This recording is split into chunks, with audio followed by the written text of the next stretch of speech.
Hello friends, तो चलिए हम लोग सी प्लस प्लस को आगे बढ़ाते हैं। और आज हम लोग सीखने वाले हैं क्लास क्या होती है ना। तो देखिए, हम अभी ये जो लेक्चर है इसके पहले के 4 वीडियोस में हमने स्ट्रक्चर के बारे में पढ़ाया था। तो उसको आप ज़रूर देख लें, क्योंकि स्ट्रक्चर और क्लास में सिर्फ और सिर्फ कीवर्ड का डिफरेंस होता है। और भी एक छोटे एक आध दो डिफरेंस होते हैं जो मैं अभी आपके साथ डिस्कस करने वाला हूँ। तो अगर आपको स्ट्रक्चर का कॉन्सेप्ट सी प्लस प्लस में आ गया है तो कांग्रेचुलेशन, आपको क्लास आती है ऑटोमेटिक। उसमें आपको बहुत ज़्यादा फैंसी कुछ सीखने के लिए है नहीं। ओके। तो मेक श्योर दोस्तों कि आप इसके ये जो वीडियो नंबर है इसके पहले के 4 वीडियो जरूर देखें जिसमें हमने स्ट्रक्चर को पढ़ाया था। ओके। तो सबसे पहले मैं ये कोड को एक्सप्लेन करता हूँ थोड़ा सा रिवीजन के लिए। तो मैं यहाँ पर पहले काम करता हूँ, मैं यहाँ पर एक ही वेरिएबल बनाता हूँ और इतना मैं रखता हूँ। तो यहाँ पर मैंने किया क्या है कि एक स्ट्रक्चर बनाया है और उसके अंदर 3 मेंबर वेरिएबल्स बनाए हैं और उनको हमने क्या रखा है, प्राइवेट। तो प्राइवेट लिख देने से इसके नीचे जो कुछ भी होगा वो प्राइवेट बन जाएगा। और जब अगर प्राइवेट बन गए कोई भी चीज़ तो उसको हम बाहर से इस तरह से डाट लगा के एक्सेस नहीं कर सकते। तो क्योंकि सी प्लस प्लस ये कहता है कि जो ये वेरिएबल एस है इसके अंदर जो मेंबर वेरिएबल है उसमें हमेशा चेंजेज फंक्शन का यूज करके ही करना चाहिए। अब क्यों फंक्शन का यूज करके ही चेंज करना चाहिए, हम स्ट्रक्चर में पढ़ चुके हैं। तो इसीलिए हम क्या चाहते थे कि हम इन मेंबर वेरिएबल को बाहर से डाट ऑपरेटर लगा के एक्सेस ना कर पाएँ, इसलिए इनको प्राइवेट बना दिया था। लेकिन हम चाहते हैं कि फंक्शन को हम एक्सेस कर सकें, इसलिए हमने यहाँ पर पब्लिक लिखा था। तो ये दोनों फंक्शन पब्लिक हो गए और ये तीनों मेंबर वेरिएबल प्राइवेट हो गए। अब कोई भी अगर मेंबर है, चाहे वो मेंबर वेरिएबल हो चाहे मेंबर फंक्शन हो, अगर मुझे उन्हें एक्सेस करना है तो हम डाट ऑपरेटर लगा के इस तरह से एक्सेस करते हैं, है ना। और हमने सीखा था कि जब हम मेंबर फंक्शन बनाते हैं तो यहाँ पर जो हम मेंबर वेरिएबल लिखते हैं उनको हम डायरेक्ट लिखते हैं, डायरेक्ट एक्सेस करते हैं, डाट ऑपरेटर यहाँ पर नहीं लगाते। तो यहाँ पर हम लोग डाट ऑपरेटर नहीं लगाते। तो ये कैसे पता चलेगा कि जो ये रोल नंबर, नेम और फी है किस वेरिएबल से बिलोंग करते हैं, किस वेरिएबल के माने जाएं। तो वो वेरिएबल जो गेट डिटेल फंक्शन को कॉल करेगा उस वेरिएबल के ये वाले मेंबर वेरिएबल माने जाएंगे, हैं, है ना। क्योंकि गेट डिटेल एक मेंबर फंक्शन है तो इसको कॉल करने के लिए मुझे वेरिएबल की ज़रूरत पड़ेगी। जैसे यहाँ पर हमने लिखा है एस डॉट गेट डिटेल, तो मतलब जब गेट डिटेल फंक्शन कॉल होगा तो गेट डिटेल के अंदर जो मेंबर वेरिएबल हमने यहाँ पर एक्सेस किया है वो एस के माने जाएंगे, क्योंकि एस ने गेट डिटेल को कॉल किया है। और यही चीज़ें हर एक मेंबर फंक्शन के साथ में लागू होती है, ठीक है।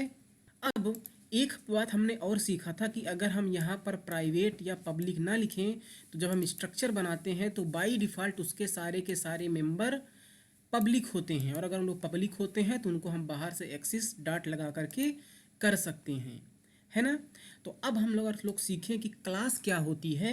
तो अगर हम स्ट्रक्चर को क्लास कीवर्ड से रिप्लेस कर दें, स्ट्रक्चर हमारा एक कीवर्ड था उसी तरह से क्लास कीवर्ड है, तो हमने स्ट्रक्चर को क्लास से रिप्लेस कर दिया तो कांग्रेचुलेशन, ये हमारी क्लास बन गई है। हमें कुछ भी डिफरेंस नहीं करना है, ये हमारी क्या बन गई, क्लास बन गई। तो क्लास के अंदर भी हम स्ट्रक्चर की तरह मेंबर वेरिएबल बनाते हैं, मेंबर फंक्शन बनाते हैं, है ना। और मेंबर वेरिएबल मेंबर फंक्शन को हम इसी तरह से एक्सेस करेंगे डाट ऑपरेटर लगा करके। ये बात आपको समझ में आई, डाट ऑपरेटर लगा करके हम मेंबर वेरिएबल को एक्सेस कर सकते हैं। तो कोई डिफरेंस ही नहीं है। फिर एक डिफरेंस है क्या, अगर हम यहाँ पर प्राइवेट पब्लिक ना लिखें तो बाय डिफ़ॉल्ट इसके सारे मेंबर प्राइवेट माने जाएंगे। प्राइवेट माने स्ट्रक्चर के केस में अगर हम पब्लिक या प्राइवेट ना लिखते तो बाय डिफ़ॉल्ट वो पब्लिक माने जाते थे, उनको हम बाहर से एक्सेस कर सकते थे डाटा ऑपरेटर लगा के। लेकिन अगर हम यहाँ प्राइवेट क्लास जब यूज़ करते हैं तो बाय डिफ़ॉल्ट प्राइवेट माने जाते हैं। तो अगर देखिए मैं इसको कमेंट में कर दूँ, हमने इसको देखिए कमेंट कर दिया, तो ना तो अब हम इन मेंबर वेरिएबल को बाहर से एक्सेस कर सकते हैं डाटा ऑपरेटर लगा के, ना ही इन मेंबर फंक्शन को, क्योंकि ये सबके सब बाय डिफ़ॉल्ट क्या है, प्राइवेट हैं। और इसीलिए देख लीजिए जब हम मेंबर फंक्शन को एक्सेस कर रहे हैं तो एरर आ रही है। अगर हम मेंबर वेरिएबल को एक्सेस करेंगे एस डॉट रोल नंबर लगा करके तो देखिए हमें कोई सजेशन नहीं मिल रहा है, देखिए नो सजेशन, उसका मतलब है कि हम उनको बाहर से एक्सेस नहीं कर सकते। तो अब क्योंकि हम मेंबर फंक्शन को बाहर से एक्सेस करना चाहते हैं तो हम यहाँ पर लिख दें पब्लिक, तो नीचे वाले पब्लिक हो गए। तो ये देखिए एरर चली गई। लेकिन यहाँ पर क्या मुझे क्लास के केस में प्राइवेट लिखने की ज़रूरत है? नहीं है, क्योंकि ये बाय डिफ़ॉल्ट सबके सब प्राइवेट थे। यहाँ हमने पब्लिक लिख दिया तो इसके नीचे जितने भी थे वो पब्लिक बन गए। तो इसके केस में हम ऊपर प्राइवेट लिखें या ना लिखें, वो बाय डिफ़ॉल्ट लिखा ही है। लेकिन स्ट्रक्चर की तरह अगर आपको सिमिलर रखना है तो आप इसको प्राइवेट यहाँ पर मेंशन कर सकते हैं अपनी अंडरस्टैंडिंग के लिए। तो ये चीज़ हमने क्लास में देखा। अब दूसरी बात और समझिए यहाँ पर कि जब हम क्लास बनाते हैं, अभी हम लोग जब स्ट्रक्चर बना रहे थे तो स्ट्रक्चर बना के हम उसका वेरिएबल बना रहे थे एस, तो हम एस को वेरिएबल बोल रहे थे, है ना। लेकिन जब हम क्लास बनाते हैं और क्लास का नाम जो यहाँ पर स्टूडेंट है उसका यूज़ करके वेरिएबल बनाते हैं तो इसको हम वेरिएबल नहीं कहते, उसको हम ऑब्जेक्ट कहते हैं। S is an object. S क्या है यहाँ पर? ऑब्जेक्ट है।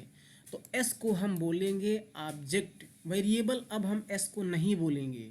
जब हम क्लास का यूज़ करके वेरिएबल बनाते हैं तो उसको हम वेरिएबल नहीं बल्कि ऑब्जेक्ट बोलते हैं।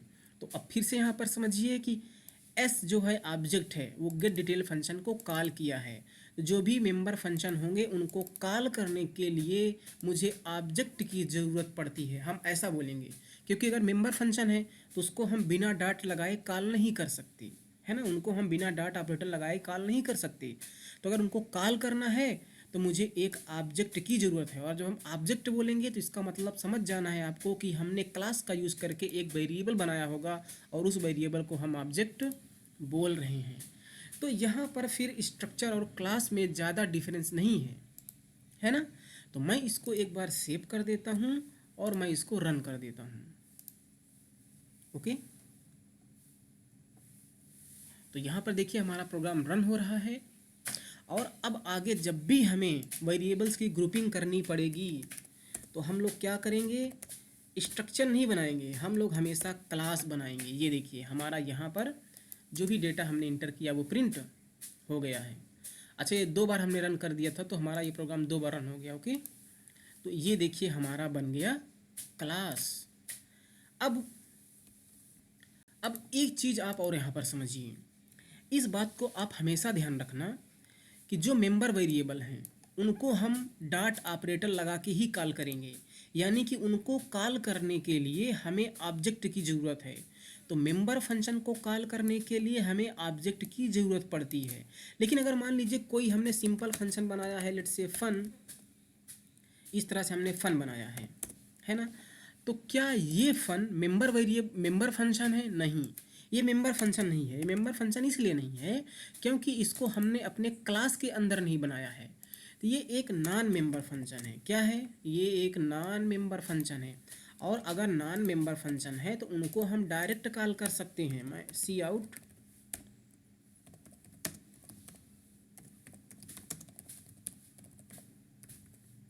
है ना, हमने लिख दिया non member function, I am a non member function, है ना। तो हम फन फंक्शन को यहाँ पर डायरेक्ट कॉल कर सकते हैं इस तरह, जैसे हम पहले करते आए हैं, है ना। जब हमने स्ट्रक्चर या क्लास का कॉन्सेप्ट नहीं यूज़ करते थे तो हम फंक्शन बनाते थे, उनको डायरेक्ट इसी तरह से कॉल करते थे। तो इसको हम बोलते हैं नॉन मेंबर फंक्शन। जो भी अगर जब हमारे पास नॉन मेंबर फंक्शन होगा तो उसको हम डायरेक्ट कॉल करेंगे। लेकिन अगर कोई मेंबर फंक्शन है तो उसको कॉल करने के लिए मुझे ऑब्जेक्ट चाहिए ही चाहिए, बिना ऑब्जेक्ट के हम उसको कॉल ही नहीं कर सकते, है ना। तो ये चीज़ें आपने यहाँ पर सीखी हैं। ओके, अब और आप थोड़ा समझिए, मैं इसको हटा दे रहा हूँ अभी के लिए। ओके, अब मैं क्या कहता हूँ कि ये जो मेंबर फंक्शन है, क्या मैं इनको इस क्लास के बाहर डिफाइन कर सकता हूँ और वो मेंबर फंक्शन उनको बोला जाए, है ना। जैसे हमने कोई भी फंक्शन क्लास के अंदर बना दिया तो उसको हम बोल रहे हैं मेंबर फंक्शन। लेकिन अगर हम इन मेंबर फंक्शन को क्लास के बाहर डिफाइन करना चाहें तो भी हम कर सकते हैं।